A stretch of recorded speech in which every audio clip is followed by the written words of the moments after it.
Hello there, welcome to episode number 11 of Spontaneous Conversations. This is Ravi Gundlapalli, founder CEO of Mentor Cloud. And this is Rajesh Sethi. I am a serial entrepreneur in the Bay Area. So, Rajesh, when you asked me what topic to pick, I just looked at a book and I said, why don't we talk about reading? The importance of reading in everyday life. It's a great topic, Ravi. And I'm sure that when you said reading, you were not thinking about murder mysteries and those kind, because that's also reading. And I also know that you didn't talk about scandals and Exactly. tabloids. Yeah, I was looking at some business books and I'm thinking, wow, how important it is to continuously feed your brain with good ideas. Yeah. Very good. So let's focus on reading that will lift you in some level, upgrade you, give you an upgrade in some level. For me, you know that I read at least one book a week, and I have done that for more than 10 years. Would I have done anything other than it? Probably not, because it has been such an enriching experience. And there were two or three kinds of reading that I do. One is that just tactical stuff. Suppose somebody is doing some social media, they said, have you looked at this, have you looked at that, maybe there's a better way of scheduling posts, something very, very basic. But that's not long standing, because the tactics will change as the platforms change. Second is foundational stuff in the same social media. What kind of mindset should I have for winning in social media? That's the foundational stuff on that particular topic. The third kind of reading that I do is basically foundational stuff for life, like linguistic philosophy, the power of language, stoicism, those kinds of how to live a good life, those kinds of things. All with that balance, I think one thing that I realized, not only I feel more confident, I am more calm in my composure, because most people are not doing it. There are people who read 2-3 books a week, but that's far and few. So you're talking about a well-balanced reading. Yes. And as you're talking, the thought that came to me is this notion of thinking vocabulary. Oh, right? So because suppose if somebody hires me to do a job, put a painting up on the wall, and all I have is a knife, right? I can't do anything with it, correct? Whereas if I have 20 tools, a drill, a nail, a hammer, and everything, I can do the painting job in less than 5 minutes. Now, if you take the same approach to the sort of concepts in your mind, if a problem comes up, if you have read books on leadership, books on negotiating, books on presenting, books on creativity, innovation, thinking, imagine how many tools you have in your brain to assemble and come up with a solution. So reading, I think, actually gives you thinking vocabulary that you can attach anything, whether it is for a conversation like we are having today, or to address a problem. I totally agree with you, and it's a beautiful metaphor, thinking vocabulary. I was always looking for something like that to describe what is the power of reading. And honestly, like you rightly said, suppose we both were not well read. Not that we are genius people, but without reading well, spontaneous conversation will be a total dud. Because where is the thing to draw from?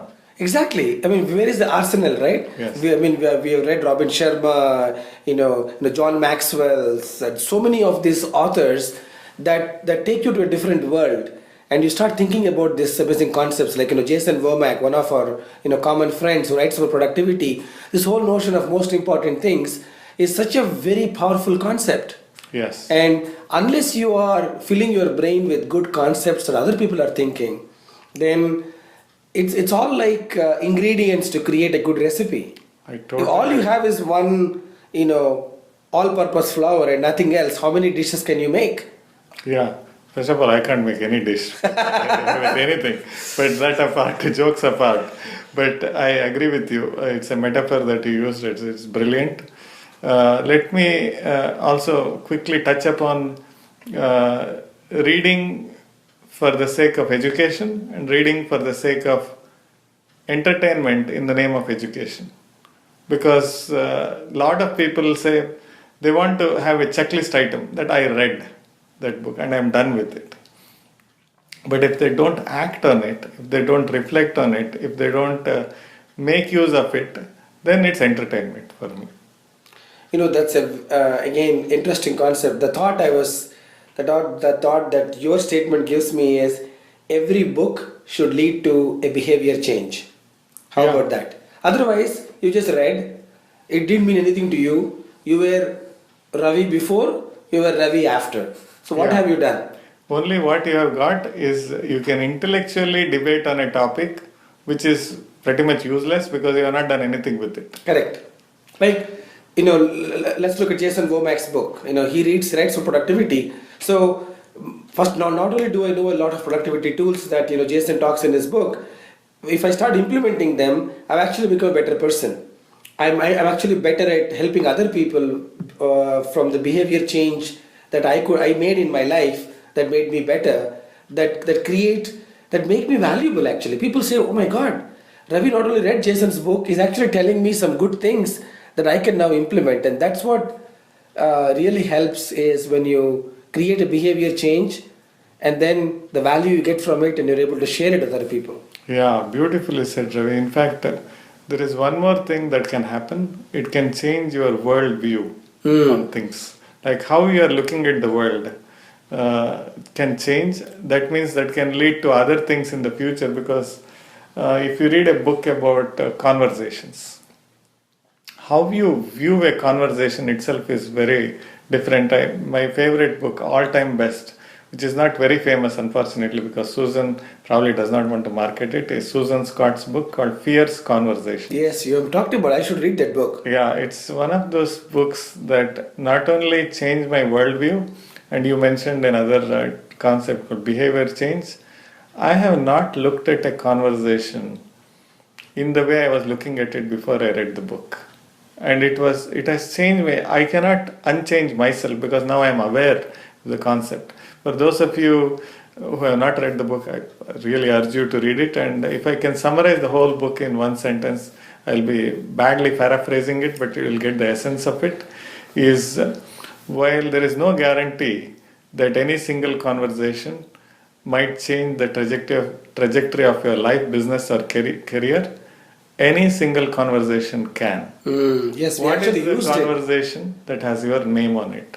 Yes, absolutely. I think this was one of in the first episode you mentioned it. Yes. It's very powerful. Every time I hear it, it sounds so Life-changing. So life-changing, right? Because one conversation can change. Yeah. And but who knows which is that conversation? You don't know. So You what, can't pick. because you don't know, and this particular conversation we are having might be the one.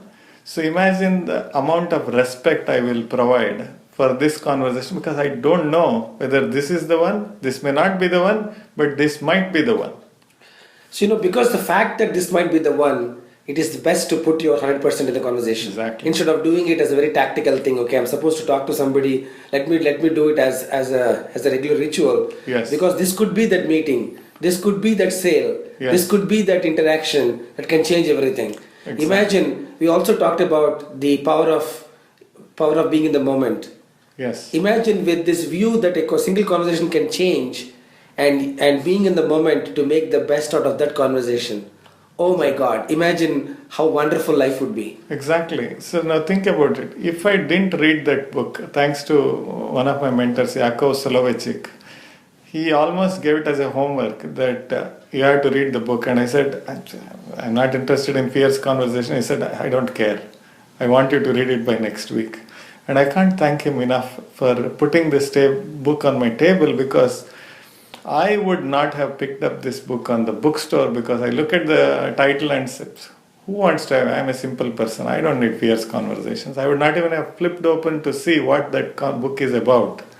Now that I read it, it's been 15 years, I've never looked at a conversation in the way I looked at it before. And not only the worldview has changed, the behavior has changed towards a conversation, plus my power, which I define as the capacity to take meaningful action, has changed in a very, very big way because if I am giving attention to a conversation in the way I am giving, the other party will know that I have their attention. And most of the time, they're having conversations with other people, and they know that the other party is not even listening to them because they're distracted, they're checking their stuff and all those things. But that has changed the way how things happen in my life. On one book, Ravi. Absolutely. And I think, the power of reading is also that if you wanted to speak with Susan Scott or Robin Sharma or Jason Womack, it's going to cost you a fortune. Yeah. And access to their wisdom that they worked a year or 2 years and really put their best of the best of the best ideas into a piece of paper. I mean, it is your best investment to get access to their wisdom, because it is humanly impossible to meet all these people. Yeah. And some of us are lucky. I mean, I get a chance to have lunch with Jason. We are just lucky. But there are so many people I would love to meet. I may never meet in this lifetime. But the least I can do is read their book and improve my thinking vocabulary and become better. You said it beautifully, and you are right. Susan is a good friend, Jason is a good friend. So we are lucky, really lucky there. But even if they were not friends and we got opportunity to get their books, they have put their thinking, mind, heart, and lot of conversations they have had on that topic, and finally come up with a 200-page book with their best thinking packaged and ready to be consumed. It's like $20. It's the best deal in town. Exactly. Because you're essentially getting a concise wisdom of somebody's lifetime work. Right? People write a few books and it's their lifetime of wisdom of their experiences. You suddenly are opening up yourself to a library of content that you cannot otherwise have access to. Now, all of this will make sense only if you're going to do something about it. I totally agree. In fact, because we talked about karma points in one of the previous episodes, actually many previous episodes, I always take a book. If it touches my heart, I just go and buy 50, 100 copies of the book and start distributing, because sometimes I don't know how to pay back. I know that $20 was not the right amount, but it's my own way of slightly settling the account by buying dozens of copies. Because honestly, Ravi, the books that become very famous, many of them are not really good books, but they are really marketed very, very well. But the books that are really good books, unless the author is saying, I am going to market like crazy, they are not going to become very famous. Like a book like Mastery. It's not like the bestseller, it's one of the best books, that is Fierce Conversation. Not very bestseller. Not a big bestseller, but it's something that everybody has to read. So I always think that it becomes my duty to go and change the equation in some form or fashion. So we both agree that in the wide space that we're going to create for ourselves, it is very important to read good books that elevate our spirit, that elevate our thinking, that elevate our worldview, our whole perspective towards life. And then if that can also lead to a change of behavior that leads to something exciting, that's where the power of reading is. Yeah, and the last one I always want to add is it can increase your power. Power in philosophical terms is the capacity to take meaningful action. Suppose something took you 1 month to do it.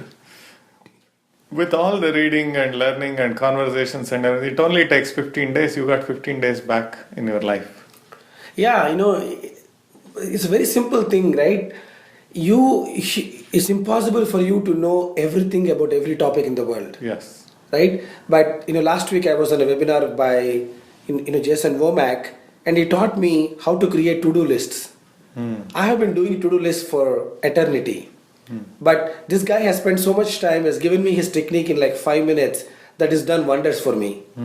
So if I am wise, the best is... Maybe you can share a little bit, so because that webinar may not be accessible now. Absolutely. One thing that Jason says is you should always have a notebook, because when you're writing, taking notes, and I take a notebook, you take a notebook. But he said all the to-do lists write on the back side of the page. Because always write only on one side of the page any notes, and all to-do lists are only one side. So when you're going back and looking at your to-do lists, you don't have to search. They're just there. Yeah. They're always there in one place.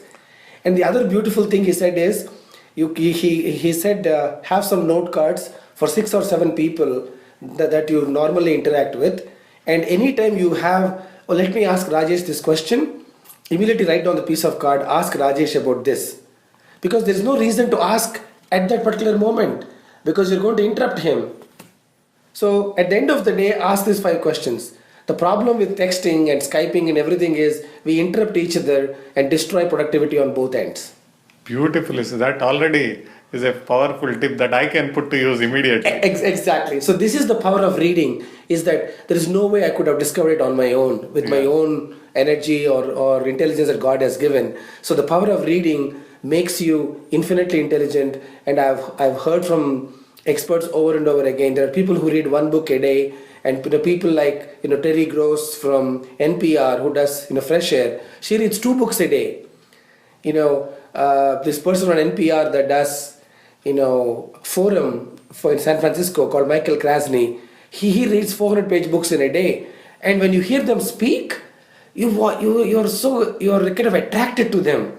The words they use, the passion they have, it's all because they're well read. Beautifully said.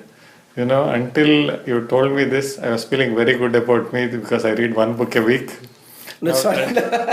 Suddenly you cut me to size and made sure that where my place is. But thank you so much for that gift. Yeah, I know. I want to end this with a quote from Mark Twain that I am again reminded of. A man who does not read good books is no different from the man who does not know how to read. Beautifully said, Ravi. So my closing comment is very simple. I think it's like a no-brainer that people have to read. They have to read good books. They have to take action. They have to take action. The comment I wanted to make was they want to take action very quickly to make the most out of what they read, either by themselves or people that matter most to them. Let me double click on it, and I say that suppose you read something really good. Immediately you write it down. And then you start thinking, who in my network will benefit from this, because they can't read all the books. There can't be many Michael Krasnys who will read 400-page books in a day. So we know the limitation that we have and our network has. But we took the time to read the book. So we take some 1 or 2 highlights and immediately start thinking, who are 10 people that should benefit from this? Whether they like it or not, we say, I read this book, here are some things that I thought were relevant because of blah, blah, blah. And immediately either you increased your power to capacity to take meaningful action, or you increase the capacity to take meaningful action for other people. And you become incredibly valuable in your network. Yes. People look at you as an expert saying, he's not only consuming, he's also kind of distributing. Totally agreed. So with that, in a closing episode number 11 on spontaneous conversations, thank you so much. Please provide your feedback. Again, we pick these topics literally 5 seconds before we hit the record button. And so thank you for listening. Find more about Ravi at mentorcloud.com. This is Rajesh Sethi signing off. More about me on my blog, rajeshsethi.com/blog.